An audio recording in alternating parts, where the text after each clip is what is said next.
Presentamos Vertiente de Opinión, un programa producido por el periodista Mario Emilio Pérez.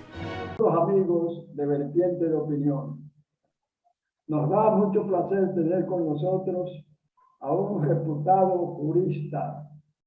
Se trata del doctor Zacarías Payano, que no solamente es un habitual en este programa, sino que también es quizás o sin quizás uno de los más consecuentes teleaudientes de Vertiente de Opinión.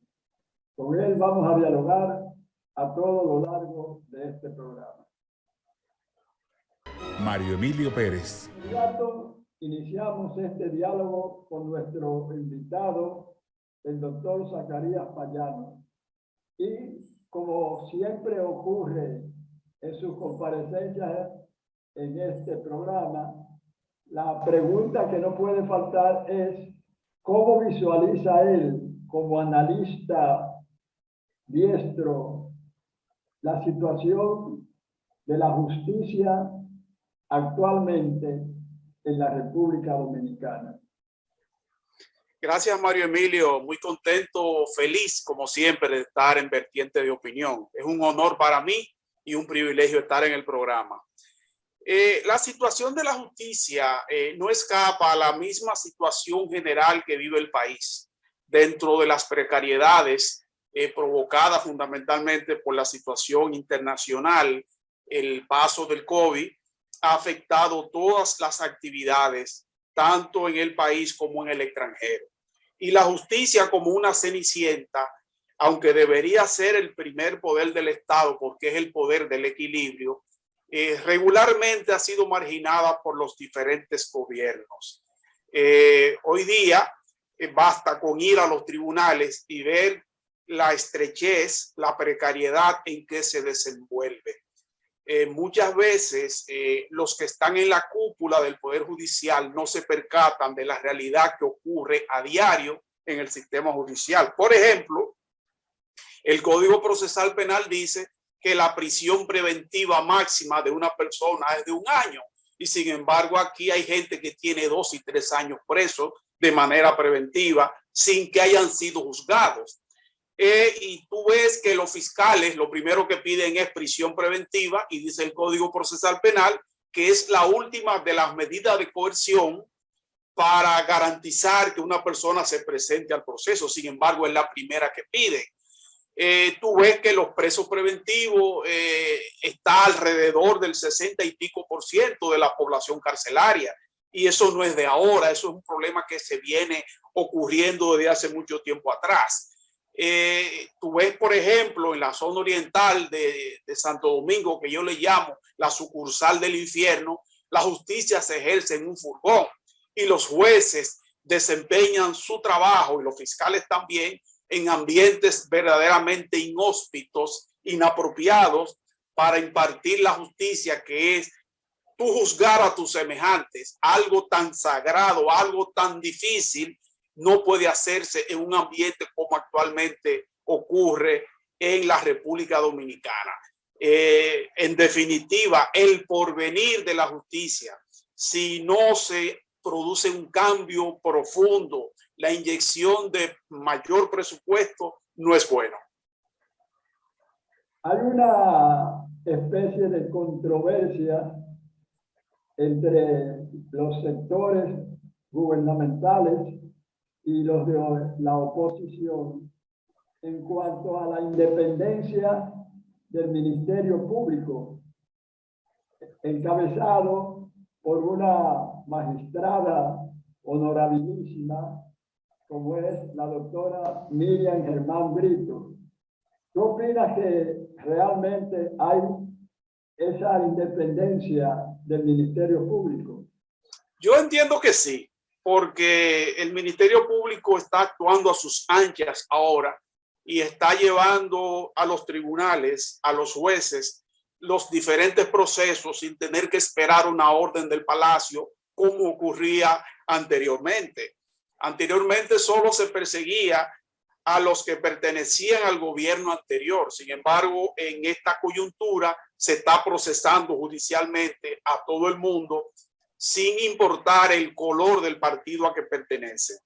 Eso evidencia que en definitiva hay independencia del Ministerio Público. La titular del Ministerio Público, que tradicionalmente fue jueza, ahora ha dicho en reiteradas ocasiones que nunca ha recibido una llamada del Palacio Nacional para que actúe de tal o cual manera. Ahora, yo entiendo que ella tiene que estar más adentrada, más atenta al funcionamiento cotidiano de lo que es el Ministerio Público. El Ministerio Público es una institución demasiado poderosa, con un radio de acción nacional, y yo entiendo que no está siendo controlado como debe ser por la máxima representante de este, que lo es la Procuradora General de la República. En cada procuraduría, en cada juzgado de paz, en cada fiscalizador actúa de manera autónoma, de manera independiente, en muchos casos cometiendo atropellos, maltratos, vejaciones en contra de la ciudadanía. Y yo recuerdo que anteriormente la actual procuradora, cuando era jueza era muy accesible. Sin embargo, hoy día es inaccesible. No hay manera de usted comunicarse ni verla. Y yo entiendo que tiene que estar más a disposición de la ciudadanía, porque es una servidora pública que está para defender los intereses de la sociedad, y la sociedad somos todos los que componemos la República Dominicana. Y continuando con otra vertiente de la justicia, la ley de extinción de dominio ha sido, en cuanto al Congreso Nacional, algo que ha despertado confrontaciones que muchas veces uno dice, caramba, ¿cuál será la real decisión del gobierno y el Partido Revolucionario Moderno, partido oficialista y sus congresistas, y los congresistas opositores en cuanto a esa ley? Primero se aprobó en el Senado en dos ocasiones, pero cuando pasó a la Cámara de Diputados sufrió modificaciones en cuanto a decenas del número. Y lo que mucha gente considera, y analistas de la política nacional, es que tratan sectores que en sus gestiones cometieron actos ilícitos, que se les quite eso de que podría ser declarada orgánica, para que entonces no pueda aplicarse la retroactividad. ¿Qué tú crees? Porque si no se aplica o se elimina esa retroactividad, solamente en el futuro es que serán o podrían ser aplicadas la búsqueda de los, yo diría, no tanto la parte económica en cuanto a la moneda, sino a los bienes mobiliarios e inmobiliarios que poseen esos sectores que se oponen a la eliminación de la retroactividad. Tú tienes formación jurídica, Mario Emilio, y tú sabes que ninguna ley puede tener efectos retroactivos. Hay que iniciar desde un punto determinado hacia el porvenir, no hacia atrás. Y tengo entendido que la Cámara de Diputados, dentro de las modificaciones que introdujo al proyecto que fue aprobado en la Cámara de Senadores, eliminó esa parte e introdujo otras modificaciones que, si se quiere, fueron parte de un consenso que se produjo entre la oposición y el partido oficial. Mi preocupación radica en que un país donde no existen instituciones, no es que sean débiles, es que aquí no existen instituciones, porque en este país es el capricho, el parecer, el humor de alguien que esté en el gobierno el que indica por qué camino se va a aplicar o no se va a aplicar una ley. Como fue concebida por el Senado de la República, si eso se aprobaba, definitivamente en este país iba a haber una persecución y misericordia, los que están en contra de los que se fueron, y cuando haya un cambio, los que llegaron en contra de los que se fueron más recientemente. Ojalá que el Senado de la República acoja esta modificación y la apruebe como fue aprobada en la Cámara de Diputados, porque fue sobre la base de un consenso, no fue sobre la base de una imposición en la Cámara Alta, ya que el gobierno, el partido oficial, tiene mayoría en la Cámara de Senadores y por eso se aprobó sin mayores problemas. Pero yo lo que creo es que si tenemos malos legisladores, que ese es el caso, no podemos esperar buenas leyes. El Código Penal tiene 20 años en el Congreso y todavía no se han puesto de acuerdo. Parece ser que no ha habido una voluntad política para que eso se apruebe. Sin embargo, la ley de extinción de dominio, hubo una actividad, creo que en la Embajada Americana, con motivo de la independencia del 4 de julio, y oí que el presidente se había comprometido a aprobar la ley. Y ya tenemos los resultados. Mucha gente duda que se pueda aprobar en esta legislatura, pero yo lo que creo es que la prisa es propia de los tontos. La prisa hace mucho daño y aquí, por estar actuando a la carrera con un sentido inmediatista, no pensando a largo plazo, cometemos muchísimos errores, sobre todo en materia legislativa, y aprobamos leyes que después terminan en el Tribunal Constitucional declarándolas inconstitucional. Ojalá que este no sea el caso de la ley de extinción de dominio. Esta ley tiene que ser muy bien sopesada porque todos pudiéramos estar afectados de una manera u otra por la aplicación de esta ley en un país donde no existen instituciones.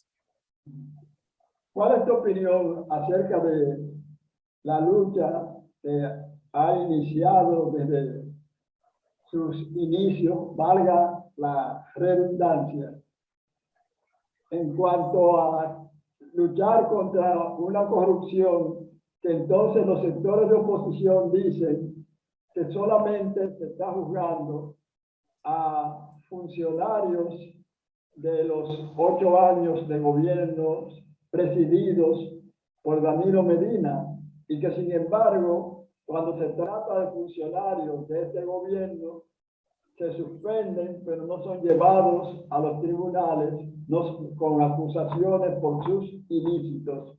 ¿Tu opinión? Yo lo que creo es que el presidente tiene que ser concordante con su discurso en el Congreso Nacional en la toma de posesión.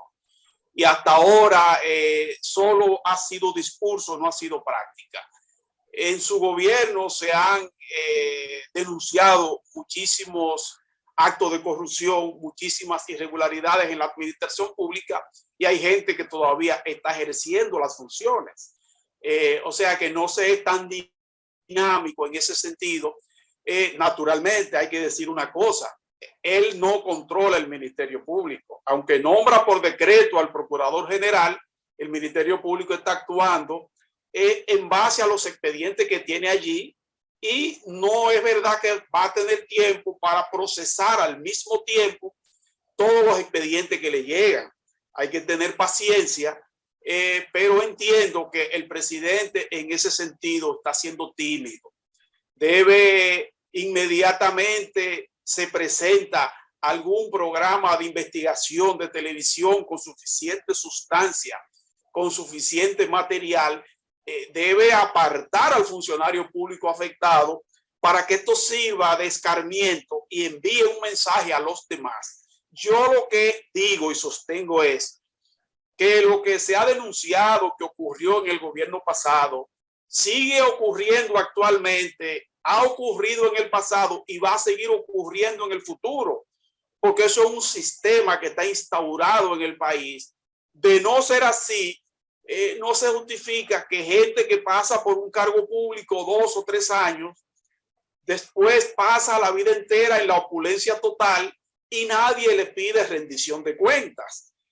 Tal vez lo del caso Medusa llegó a conocimiento público por un comportamiento vil que tuvo el ex procurador cuando se estaba entrevistando a la actual procuradora para mantenerse en la Suprema Corte de Justicia, la humillación, el maltrato, de que ella fue objeto, inclusive con la complicidad del presidente de la República en el momento, porque aunque fuese por ser una dama, debió ser más elegante, más cortés y no permitir que en presencia de él se maltratara a una dama de ese nivel que a la sazón era presidenta de la Cámara Penal de la Suprema Corte de Justicia y tiene una hoja de servicio transparente en beneficio del país. Pero en sentido general, la gente entiende que el proceso de lucha anticorrupción se está llevando correctamente, pero el presidente de la República no está siendo tan dinámico cuando se trata de sus compañeros de partido que integran su gobierno. La lucha contra la delincuencia en el país ha concitado escepticismo, desconfianza, incredulidad en la ciudadanía.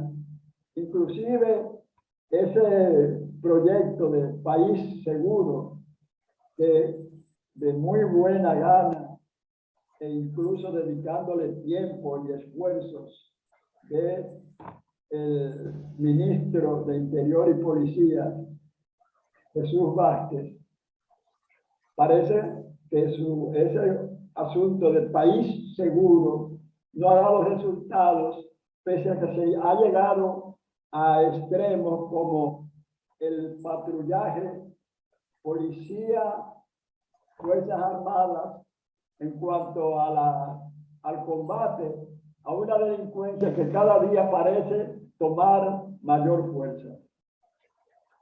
Yo creo que uno de los funcionarios que más daño le hace al gobierno actual es precisamente el ministro de Interior y Policía, porque en 2 años que tiene no ha dado pie con bola.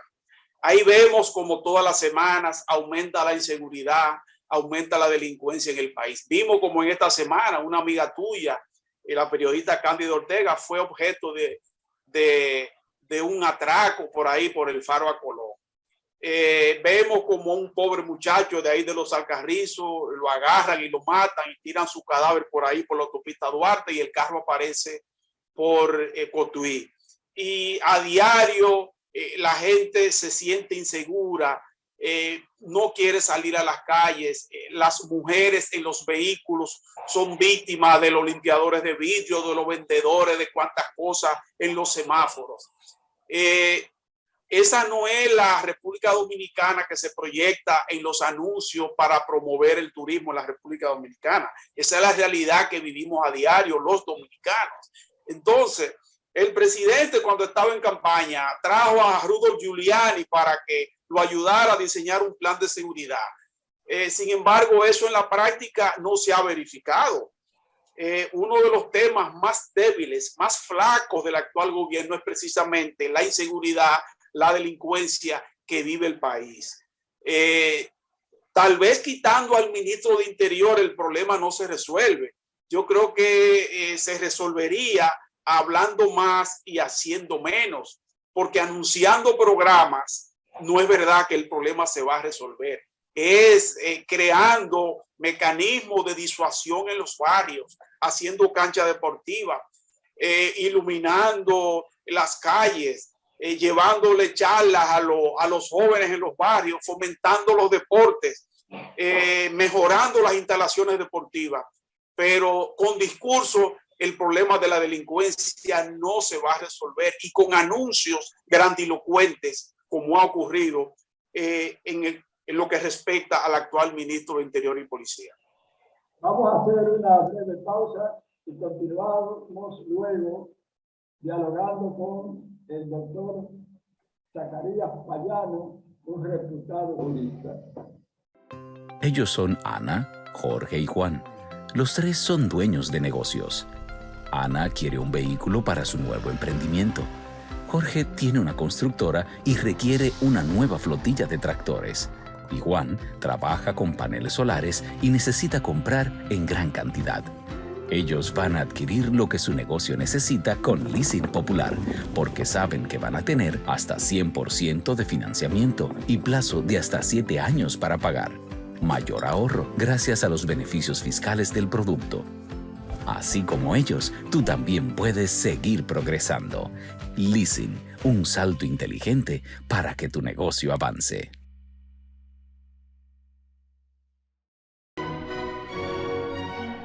Diálogo con un artífice del derecho que es el doctor Zacarías Payano.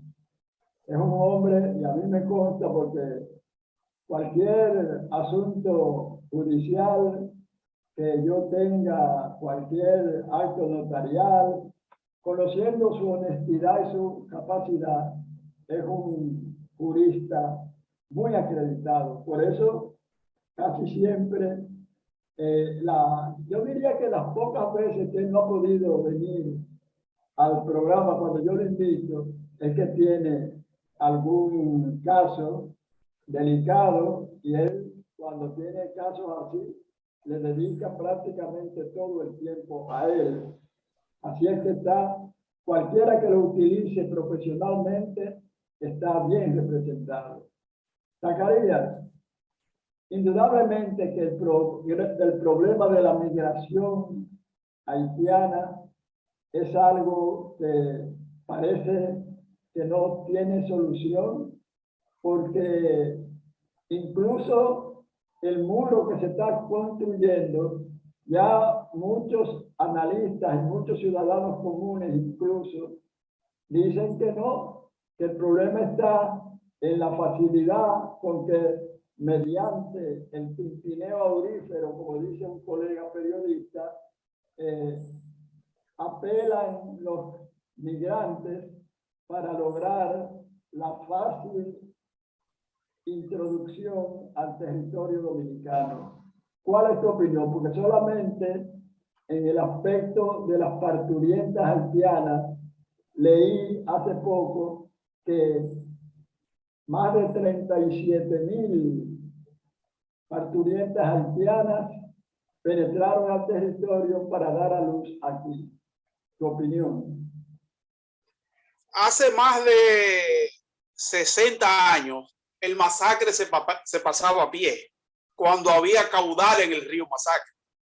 Sin embargo, ahora que el Masacre está seco por la desertificación que se ha producido en la parte occidental de la isla Hispaniola, ahora sí es verdad que el cruce de haitianos es a diestra y siniestra.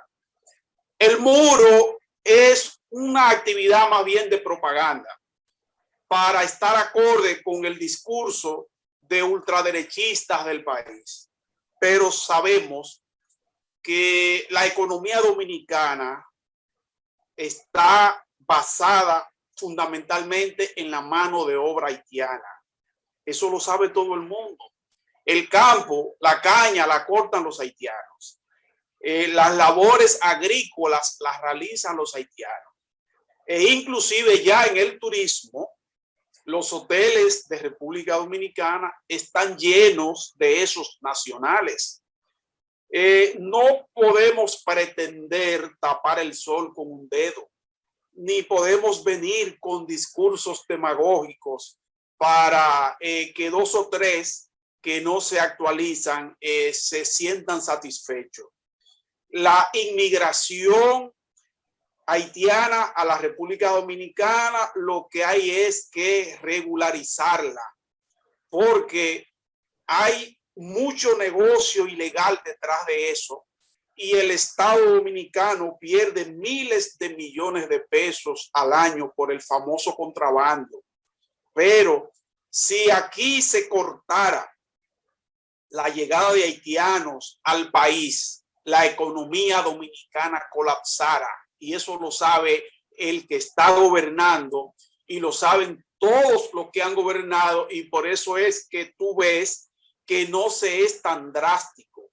Se hace un bulto y se agarran 2 o 3 y se publica en la prensa, pero entran miles por la frontera, porque ese es un negocio ilegal que deja muchos beneficios. Y aquí no se puede cortar de manera definitiva el ingreso de haitianos ilegales al país. Entiendo que el gobierno muy bien pudiera aumentar lo que son los ingresos nacionales, regularizando la entrada de haitianos, cobrando las visas, no para los cónsules, sino para el Estado dominicano, porque sabemos que los consulados haitianos son bastante lucrativos de manera tradicional. Pero ahí vimos cómo se acaba de flexibilizar el hecho de que las haitianas tengan derecho a dar a luz en los hospitales, porque eso se había criticado mucho, y traer una criatura al mundo, se entiende que en ningún lugar del mundo se le priva ese derecho a una persona. Ahora, lo que hay es que evitar que entren al país con ese propósito. Y para entrar al país tienen que pasar por muchísimos lugares que no son invisibles, pero hay muchos que se hacen de la vista gorda, se benefician con ese trasiego, y esos resultados económicos van a engrosar los bolsillos de muchas personas en vez de ir a engrosar las arcas nacionales. En definitiva, creo que el problema de la inmigración ilegal haitiana a la República Dominicana es un problema que no tiene solución y que el muro no va a resolver nada. Lo que sencillamente va a hacer gastar un dinero de manera innecesaria. ¿Qué se pudiera hacer? Mejorar las condiciones de vida de las regiones fronterizas para que muchos haitianos puedan venir a trabajar, a producir con qué cubrir sus necesidades básicas en su país y retornar a él. Pero de otra manera no hay modo de que esta situación se pueda resolver. La siguiente pregunta, hay una parte que tú tangencialmente, respondiendo a otros cuestionamientos, has realizado. Y es que la oposición está realizando fuertes críticas al gobierno por el alza de muchos productos, pero tú señalaste, hablaste de cómo la pandemia del coronavirus por un lado y por otro lado la guerra entre Rusia y Ucrania han sido factores, si no determinantes, por lo menos coadyuvantes a esa situación. Es así, es así. La pregunta es la siguiente. Es evidente que el presidente Luis Abinader, tú recordarás que Balaguer definió la presidencia de la República y al presidente como alguien sentado sobre una silla de alfileres, pero parece que los alfileres, sus pinchazos son agradables. Entonces, las encuestas colocan al presidente Luis Abinader con gran popularidad. ¿Qué opinas tú sobre la posibilidad del advenimiento de la reelección del mandatario Abinader? El presidente no es afectado por la silla de alfileres porque él se sienta poco en ella, Mario Emilio. Él vive andando siempre en actividades de inauguración de obra, anunciando proyectos, y todos los fines de semana visita 2 y 3 lugares, y por eso no es afectado por la silla de alfileres, como decía el expresidente Balaguer en algún momento. Yo lo que creo es que la oposición política debiera ser objetiva y no criticar por criticar, porque nadie puede pretender tapar el sol con un dedo de que la situación económica difícil de inflación que se vive en el país no es un evento único de la República Dominicana, es un evento mundial. Si el petróleo sube, nosotros no producimos petróleo. Tenemos que importar petróleo. El petróleo se importa con dólares y no producimos dólares.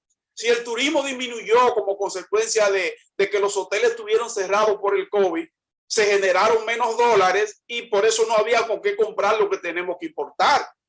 Si las exportaciones se limitaron por el problema internacional que hubo, entonces no había manera de generar ingresos en divisa para importar lo que necesitábamos. Eso ha afectado, obviamente, la situación económica del país. Si sube la factura eléctrica, se debe a que subieron los combustibles que utilizan las plantas.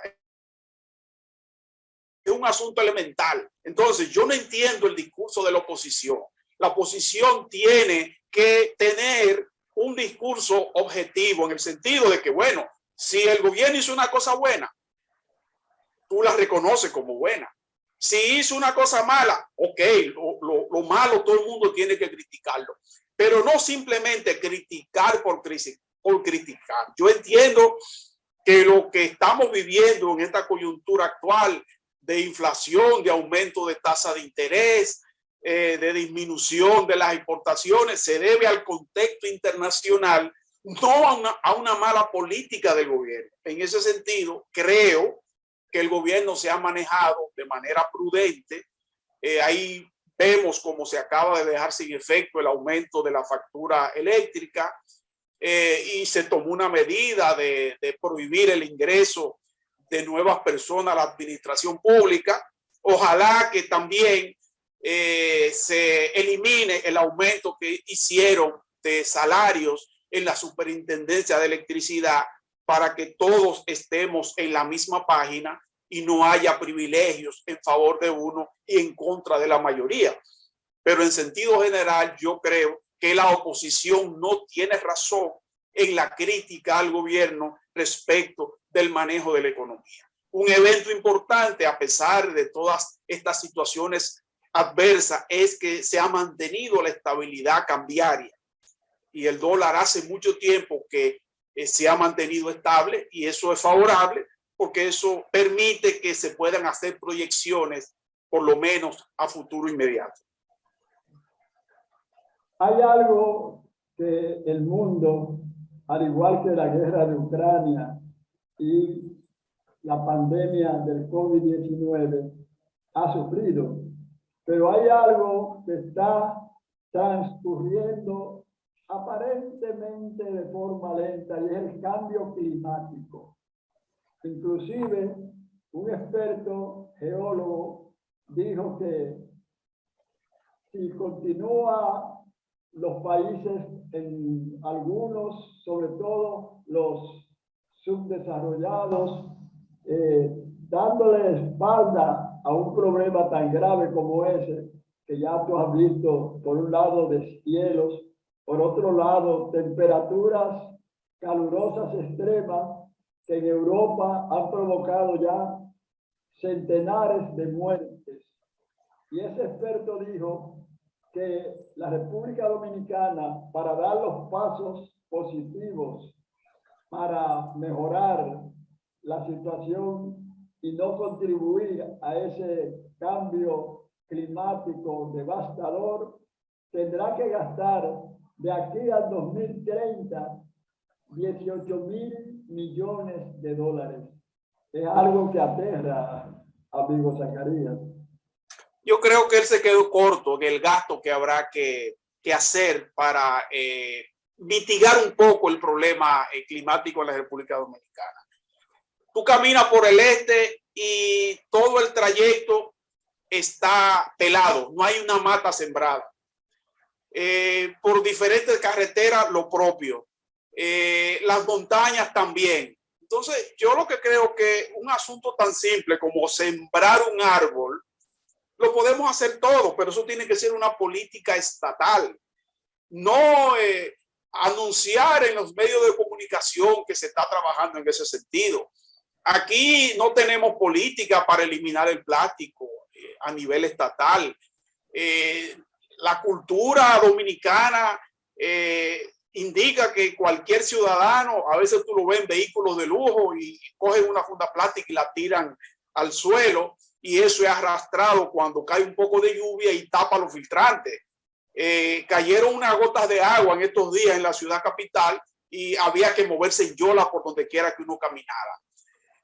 Yo lo que creo es que a nivel gubernamental se está haciendo muy poco para afectar y corregir lo que tiene que ver con el pasivo ambiental que tenemos en la República Dominicana.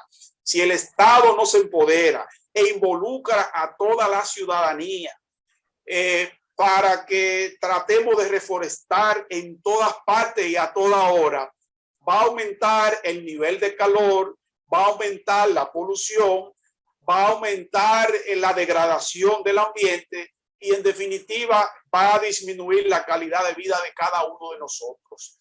Y sobre todo que tenemos Haití, que Haití prácticamente es un desierto y eso se refleja también en la República Dominicana.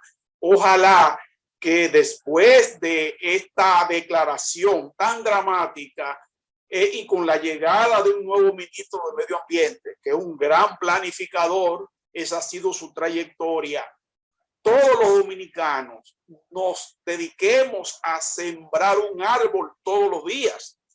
Y con el nivel de pluviometría que hay en la República Dominicana, en poco tiempo tendremos el país reforestado y de seguro que la temperatura ambiental disminuirá considerablemente en el país.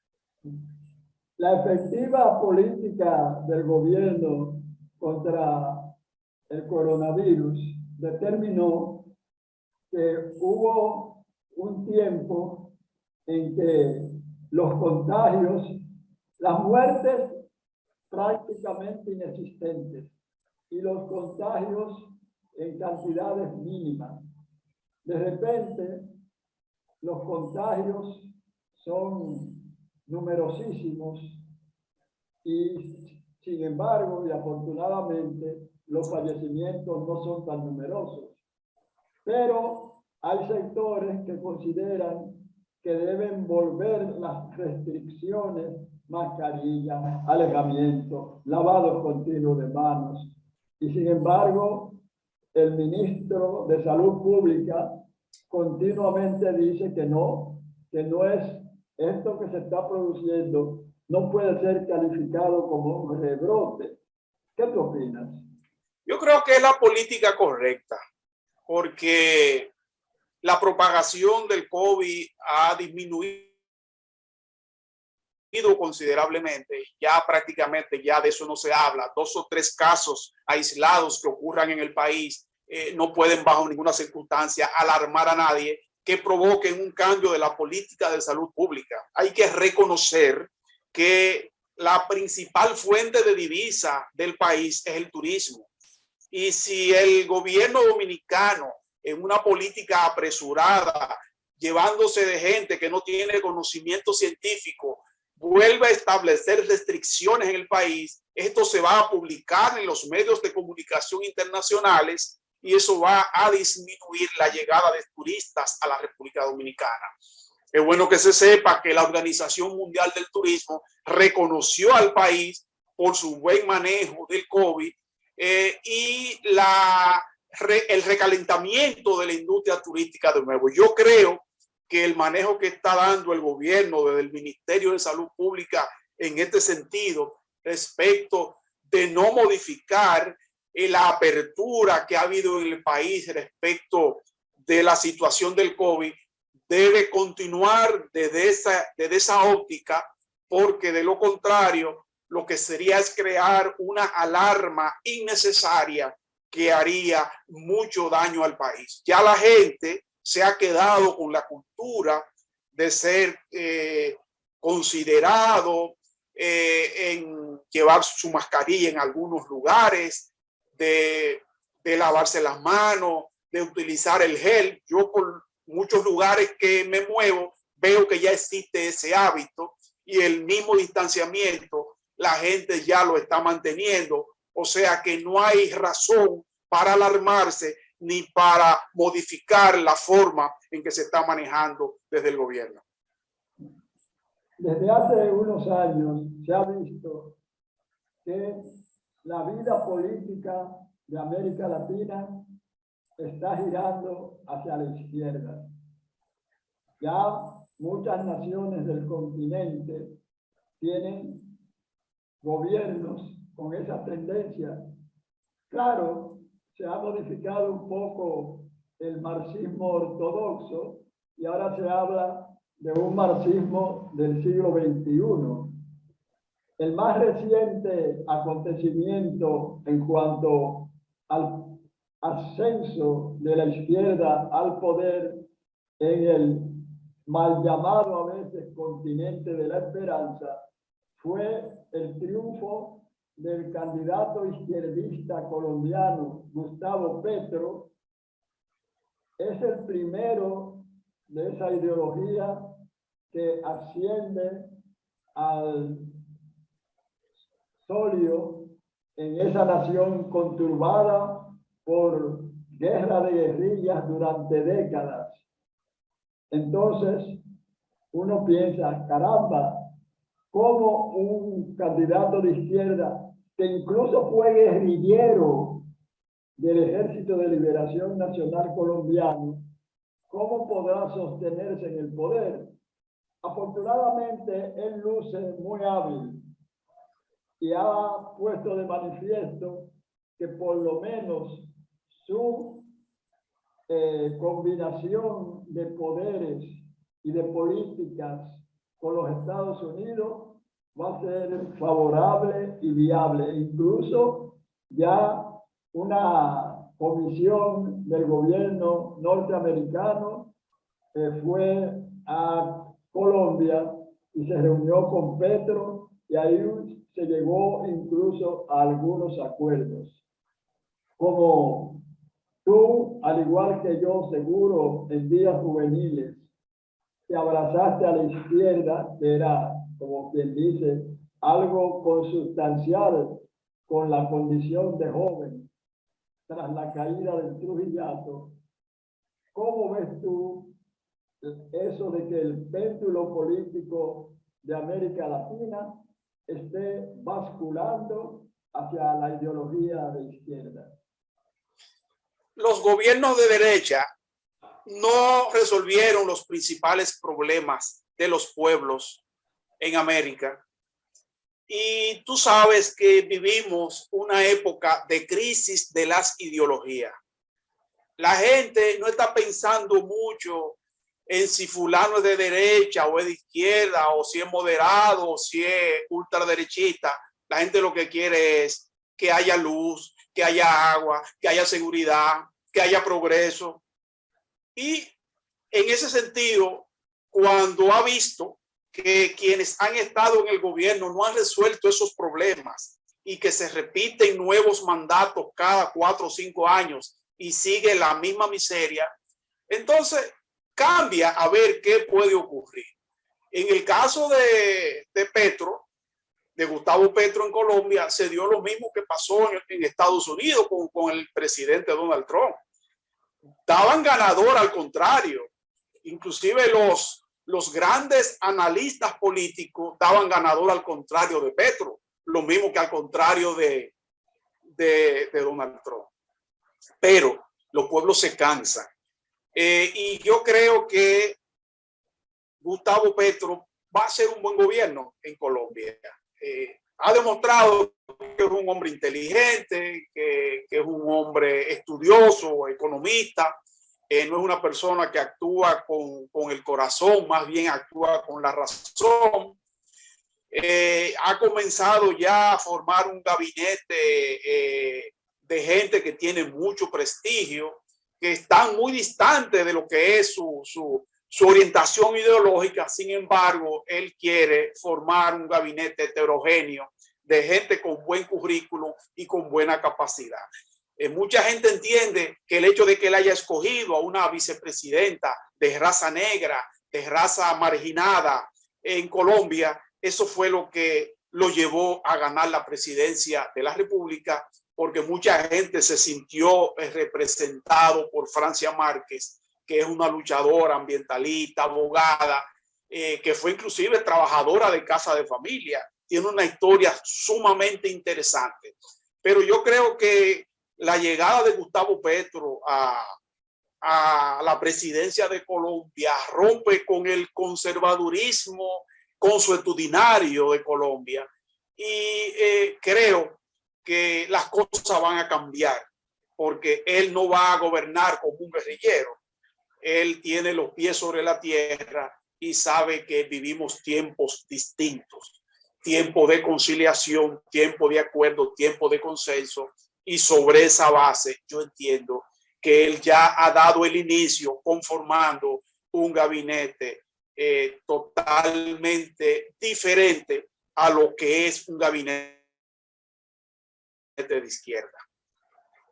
Bien, le agradecemos, como siempre, a este fiel teleaudiente de Vertiente de Opinión y al mismo tiempo fiel compareciente en el programa. Y a ustedes les recomiendo a este profesional del derecho por su honestidad y su eficiencia. Recuerden, tenemos que hablar de pelota en el otro programa, Mario Emilio, que nos faltó la pelota. Es verdad, una prestigiosa academia de béisbol juvenil. Sí. Y él es tan amante del béisbol como de su profesión de jurista. A ustedes recordarles Así es. que este programa se transmite domingo de 9 a 10 de la noche a través de la frecuencia 6, tanto de Claro como de Altiz. Si usted no puede ver el programa en ese horario, pues el lunes desde las 2 de la tarde en adelante, usted va a YouTube, escribe Vertiente de Opinión y puede escuchar, si se lo perdió, este interesante programa con un jurista tan destacado como Zacarías Payano. Agradecemos infinitamente la atención que nos dispensan. Esperamos seguir contando con el favor de esa atención que tanto valoramos. Muchas gracias. Hasta luego. Hemos presentado Vertiente de Opinión, bajo la conducción del periodista Mario Emilio Pérez.